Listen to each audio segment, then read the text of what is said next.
All right, another Sunday night. That means another sports overtime. I'm Lane Fobbs. Reaction from Ole Miss versus Alabama. Both Mannings were in action today, and I got to talk with an NFL Hall of Fame quarterback this week.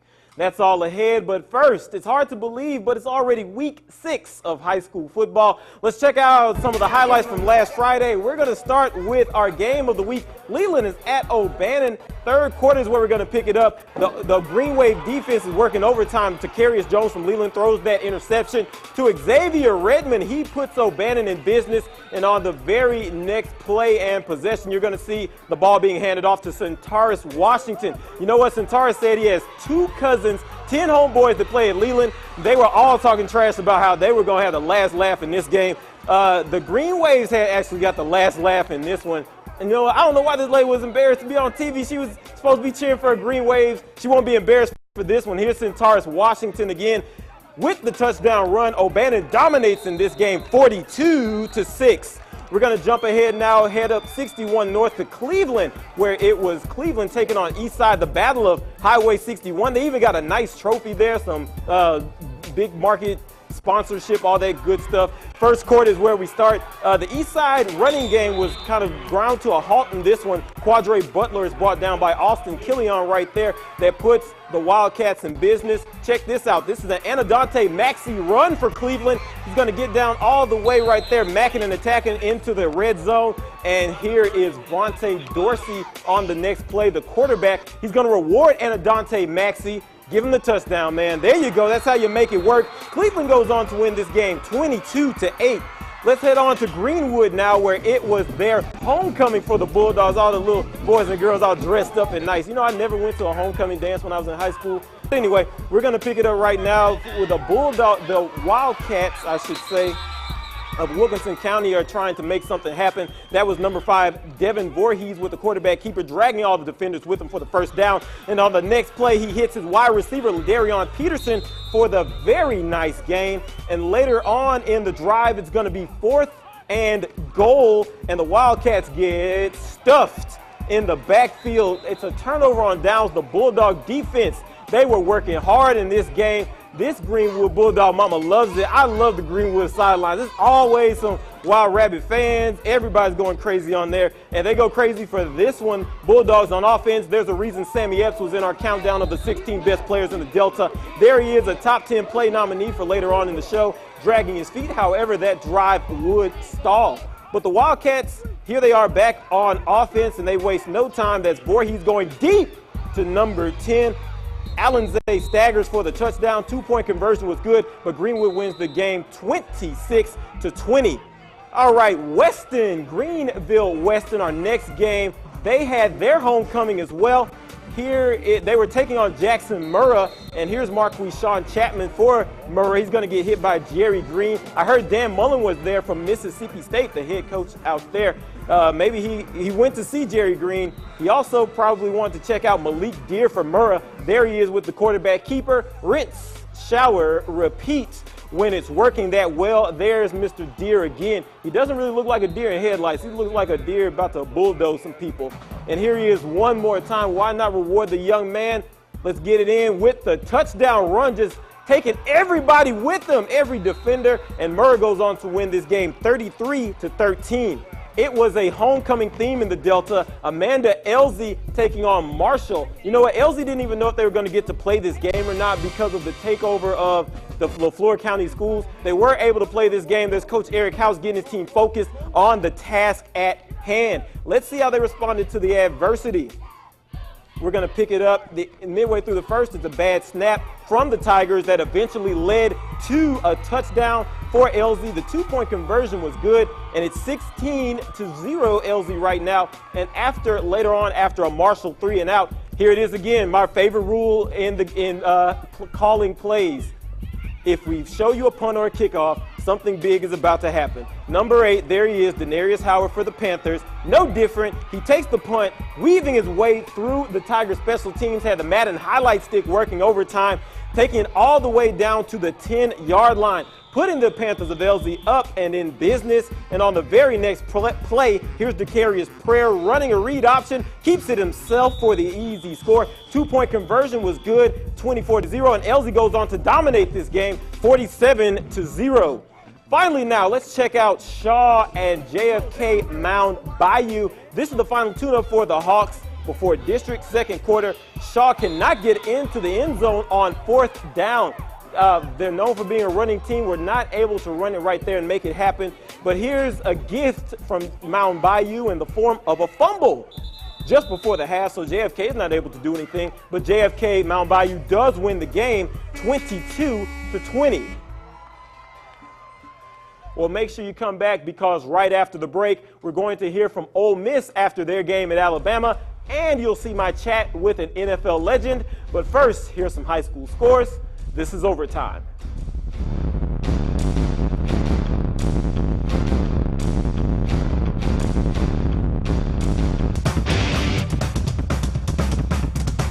With LSU's loss to Georgia over the weekend, the lead in the SEC West was right there for the Ole Miss taking, if they could beat #1 Alabama in their house. Riding a 3-0 record, it looked like the Rebels had a puncher's chance of stealing one in Alabama, but it was the Crimson Tide that delivered the knockout. 25-0 was the final from Tuscaloosa, I should say. Now, a lot of people point to this 68-yard run by T.J. Yeldon as the reason why Ole Miss lost the game, but it was more than just that. The Tide were able to stop everything Ole Miss likes to do offensively. The Rebels just couldn't get the zone read going on Saturday. Just 46 yards rushing as a team and only 26 from star running back Jake Scott. Alabama also controlled the time of possession, keeping the ball for nearly 40 minutes compared to just 21 by Ole Miss. Now, Nick Saban and Alabama are always able to take away what you like to do best as a team, and the Rebels were no different. They totally, took it to us. We did not have answers for the stuff they were doing defensively, obviously, and that's very frustrating, and I take that pretty personal. They just had a good plan. Our bread and butter, they stopped it. Had a good plan against us. It was a bad night, man. I mean, we weren't doing what we used to do. We weren't going fast, and we weren't throwing deep shots. So that's our big thing. We weren't able to do it. So they did a great job. AP Top 25 is out. After beating Ole Miss, Alabama is still there at #1. There we go. The dominance continues for the Tide. As for Ole Miss, well, they didn't drop too far. Just 3 spots to #24. Got some credit for going against the Nick Saban machine. Elsewhere, LSU dropped 5 spots to #10 after losing to Georgia on Saturday, and Texas A&M is #9 after surviving Arkansas. Well, all the football plays and highlights you've seen tonight so far wouldn't be possible without the offensive line. The 5 big boys up front are the battery that make everything go. And from here on out, if you're a college O-lineman here in Mississippi, there's going to be an award for you, and it's named after a guy with roots right here in the Delta. This was the scene in Jackson earlier last week as the Kent Hull Award for the state's best college lineman was introduced at a night honoring Hull, the standout center who passed away in 2011. Hull was from Greenwood, and after starting all 4 years at Mississippi State, he went on to play 10 seasons with the Buffalo Bills and helped take them to 4 straight Super Bowls. The guy closest to him was Hall of Fame Bills quarterback Jim Kelly, and I caught up with him as he remembered his teammate and friend. The thing is, we always have to lean on each other, knowing that you can't do it by yourself. I just always knew what Kent Hull brought to the team, and I knew that if I ever needed somebody to talk to, Kent was always there, and vice versa. He always put everybody before himself, and that's probably one of the reasons that I've grown so close to him, because of his heart and how big it is. But I know one thing, I'm in the Pro Football Hall of Fame because of number 67. He meant a great deal about to my career. There wasn't one time when people needed an encouragement or needed a kick in the butt. Kent was always there, and I just always thank God that I had him, not only as a teammate, but as a friend. Well, did your favorite high school, college, or NFL team make the top 10 plays this week? You can find out coming up next. And which of the Manning brothers had the better day on the football field? That's straight ahead. This is Overtime.